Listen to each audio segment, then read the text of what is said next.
What's going on, people? Today we are going to talk about bearing removal and what I think is the best tool out there to get the job done. Here we have a bearing removal tool, and no, this is not one of the good ones. Before this one I had one from Spinner Tools, but when I attempted to break the bond on a glued bearing, that tool just disintegrated. I'm not sure where I got this one, but it appears to be of the homemade variety. It's got tape around it to add some grip, but in order for me to get it to work, I've had to use a set of vice grips around the base here and on the wing nut just to get enough force, because it's just way too small. That's where Fidget HQ steps in with their beastly bearing removal tool. I mean, just look at the difference here. This tank is about 3/4 of a pound of stainless steel, and it feels awesome in the hand. They just call it the Press Fit Bearing Removal Tool, but I think it deserves a cool nickname, so I call it Frank the Tank Bone Crusher. I've used it to remove the bearings from all of these spinners I have here, and it's worked flawlessly. Keep in mind this is for press fit bearings that have clearance on each side, so designs with an easy removal housing or some kind of lip won't work. Most higher end spinners are press fit, and if you're not sure, the easiest way to tell is to remove the buttons and make sure you can see the outer ring of the bearing on both sides.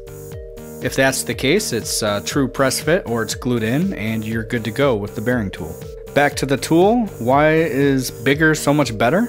Well, it has a whopping 4 square inches of surface area on both the top and the base, so your hands can get a lot of grip on them, allowing you to apply more torque.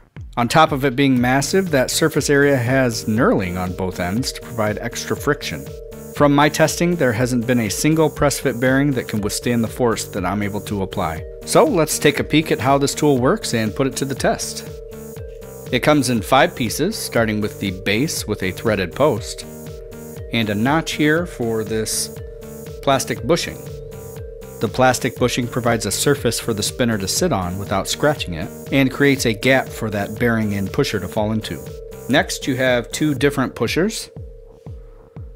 The smaller one for R188 bearings and a larger one for 608 bearings, and those are the 2 most popular sizes. Finally, you have the female threaded top that screws down onto the post.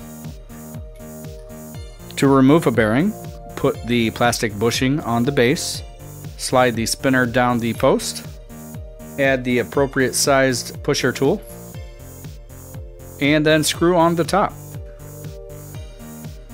Making sure everything is lined up here, go ahead and start twisting that down. Once you hear the bearing break free and hit the bottom, unscrew the top and pull everything out. To put a bearing back in a spinner, the process is identical, except before you put the pusher on, you want to put the bearing back on and kind of line it up. Then the pusher, and then the screw top. Don't worry too much if the bearing isn't sitting perfectly straight, because the pusher will even everything out, and then just screw it down in. Depending if a spinner design has the bearing that sits flush with the body or is sunken in like this Velocity, you can unscrew it a little bit and make sure the bearing is even on both sides.